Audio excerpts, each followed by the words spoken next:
Mpenzi, kuna jambo nilikuwa nataka kuzungumza na wewe. Ni jambo gani hilo? Kusema kweli, hilo jambo linanisumbua sana mpenzi. Yaani hata sijui nianzie wapi kukuambia. Usijali, wewe niambie tu. Ni jambo gani hilo? Ni kuhusu mama wa mtoto wangu. Mama wa mtoto wako? Kafanya nini? Yaani simuelewi kabisa, maana amekuwa akitaka kuwa na uhusiano kimapenzi na mimi kwa muda mrefu sasa, na kila mara anataka tukutane gesti. Unajua, hata siwezi kukasirika kwa hilo kwa sababu namuelewa. Hivyo ndivyo sisi wanawake tulivyo.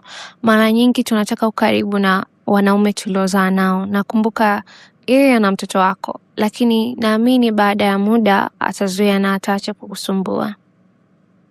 Lakini mpenzi, hivyo anavyofanya sio sawa, maana anajua nimeoa. Najua. Usiseme unajua, maana hili swala linaweza kuathiri ndoa yetu kama nikikubali. Mimi najua uwezo kukubali, ndio maana sina wasiwasi. Alafu nimekumbuka kitu. Hivi mtoto wake anaendeleaje? Mtoto anaendelea vizuri na alipokea ile pesa uliyotuma mara ya mwisho. Nashukuru kama aliipokea. Mimi ndiye napaswa kukushukuru, maana unanisaidia sana kumlea yule mtoto. Usijali kuhusu hilo. Wewe ni mume wangu, kwa hiyo mtoto wako ni mtoto wangu pia. Nafurahi kusikia hivyo mpenzi, na pia alikuwa anaomba ada ya shule. Kwani muda wa kulipa ada yake tayari umefika? Ndiyo. Hilo sio tatizo. Nitakupatia hiyo pesa ya ada umpelekee. Asante sana mpenzi. Karibu. Nakupenda. Nakupenda pia. Vipi biashara yako, inaendeleaje? Inaendelea vizuri sana, na hivi karibuni natarajia kwenda Dubai kuchukua mzigo mpya. Kwa kweli unapambana sana mke wangu. Mimi nakuombea kila siku Mungu akujalie ufanikiwe kwenye biashara zako. Amina. Karibu kwenye ulimwengu wa ndoto hadi. Hadithi zinazohamasisha matumaini yanayostawi. Kupitia kila tukio tunajifunza na kukua. Nimekumisi mpenzi. Kwa nini unanifanyia hivi Sam? Unazungumzia nini? Sikiliza Sam, sababu pekee iliyonifanya nije hapa ni ada ya shule ya mtoto wetu. Na nimekuja hapa kwa sababu ulisema hiyo pesa unayo mkononi na huwezi kuituma kupitia simu kwa sababu itakatwa. Cha usiku, kusema kweli mwenzio nimekumisi sana. Unamaanisha nini kusema hivyo Sam? Wewe umeoa na una watoto, na kitu pekee kinachotuunganisha mimi na wewe kwa sasa ni mtoto wetu na sio mapenzi. Huna haja ya kujifanya kuwa hauna mapenzi na mimi tena, maana najua hata wewe pia umenimisi. Unajua nini Sam? Sikuja hapa kufuata upuuzi wako. Sasa unanipa hiyo pesa au unipi mimi niondoke? Kama unataka kuondoka, chaguo ni lako, lakini kumbuka hili. Ukifika nyumbani, utaambia mwanao kwamba wewe ndiye sababu hawezi kwenda shule. Na kama hautaki kumfikishia huu ujumbe, unajua jambo sahihi la kufanya. Mtoto wako anakupenda sana cha usiku. Kwa hiyo mfanye afurahi. Lakini Sam, hivi unavyonifanyia sio sawa. Kwa hiyo umekubali?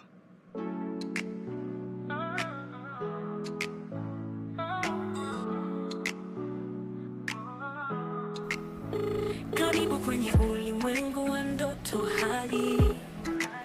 Hadithi zinazohamasisha matumaini yanayostawi. Halo, kwa nini unanisumbua? Halo Sam, nimekuwa nikikupigia wiki kadhaa zilizopita, lakini hukupokea simu zangu. Wakati unajua kabisa ninapiga kwa ajili ya mtoto wetu. Haya, niambie, mtoto ana tatizo gani tena safari hii? Hakuna tatizo jipya, mtoto wako anahitaji pesa. Maana hujatoa pesa ya matumizi ya mtoto wako kwa miezi 3 iliyopita. Sam, mimi kama mama nafanya wajibu wangu. Na wewe pia unatakiwa kufanya wajibu wako kama baba. Sasa kwa nini hautoi pesa ya matumizi ya mtoto wako? Au unafanya hivyo kwa sababu mimi ndio ninayeishi naye? Mimi sio kwamba sina pesa ya matunzo ya mtoto. Pesa ninayo, na wewe unalijua hilo. Lakini shida ni kwamba simu yangu ina changamoto ya kutuma pesa. Sasa nazipataje hizo pesa? Nadhani utalazimika kuja kuchukua mwenyewe. Hapana Sam, siwezi kuja. Kwa kweli siwezi kuruhusu kile kilichotokea mara ya mwisho kijirudie tena. Inaonekana hutaki kupata pesa za matunzo kwa ajili ya mwanao. Sam, kwa hapa tulipofikia naona ni bora hili swala nilipeleke mahakamani.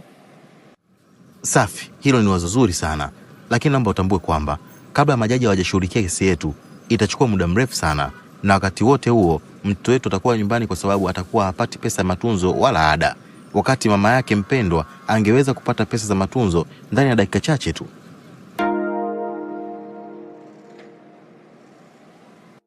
Halo, Chausiku, unanisikia? Chausiku, hebu acha kuwa mkaidi. Basi Kwa hiyo unakuja? nitumie location.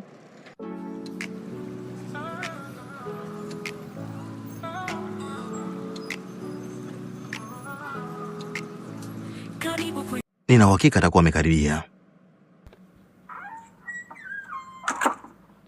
Wow, karibu mpenzi, maana najua umenimisi sana. Sikiliza Sam, siko hapa kwa ajili ya huo upuuzi wako, sawa? Nimechoka na tabia zako. Tafadhali nipe hizo pesa za matunzo ya mwanangu niondoke. Siwezi kukupa pesa uondoke wakati nataka kulala na wewe. Hebu acha kuniigizia Chausiku, maana najua hata wewe pia unatamani sana kulala na mimi. Hivi Sam, utaacha lini hii tabia? Wewe si una mke na watoto, kwa hiyo unataka nikukumbushie kuhusu hili kila mara? Kwani ni lazima tuwe tunarudia ya mazungumzo kila wakati? Chausiku, unajua cha kufanya ili uweze kupata pesa za matunzo ya mtoto wako. Unajua nini Sam, naomba unipe muda kidogo. Unataka muda wa nini? Sawa, nadhani hii ni sadaka ninayotakiwa kuitoa ili niweze kumtunza mwanangu. Kwa hiyo nenda ukaoge na ujiandae vizuri. Ukirudi nitakuwa tayari kwa ajili yako. Naona sasa tunaongea lugha moja. Ngoja niende nikaoge haraka, maana najua umenimisi sana. Karibu kwenye ulimwengu wa ndoto hadi hadithi zinazohamasisha matumaini yanayostawi. Kupitia kila tukio tunajifunza na kukua. Swahili Animation, onyesho la kusisimua. Kutoka kwenye kicheko hadi mafunzo. Tayari nimemaliza kuoga mpenzi, nadhani sasa tunaweza kuanza. Wow, unajua sikumwamini kabisa Chausiku aliponiambia kwamba unamnyima mwanae haki zake. Nitakuambia ukweli wote, mke wangu. Unajua nini Sam, wewe ni mwanaume asiye na aibu kabisa. Kwa kweli siamini hiki ninachokiona hapa, maana tayari umevunja ahadi zetu za ndoa. Hivi unawezaje kumnyima mtoto wako wa kumzaa haki zake kwa sababu tu unataka kulala na mama yake? Naomba unisamehe mke wangu.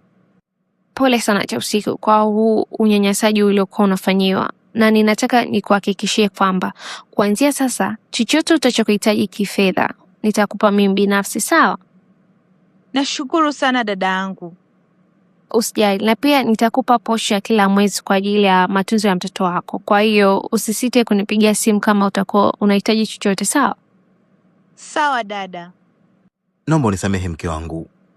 Tayari umeshachelewa Sam. Tafadhali naomba unipe nafasi nikuelezee. Sikufanya haya yote kwa makusudi. Hifadhi maelezo yako Sam, maana utahitaji zaidi mahakamani.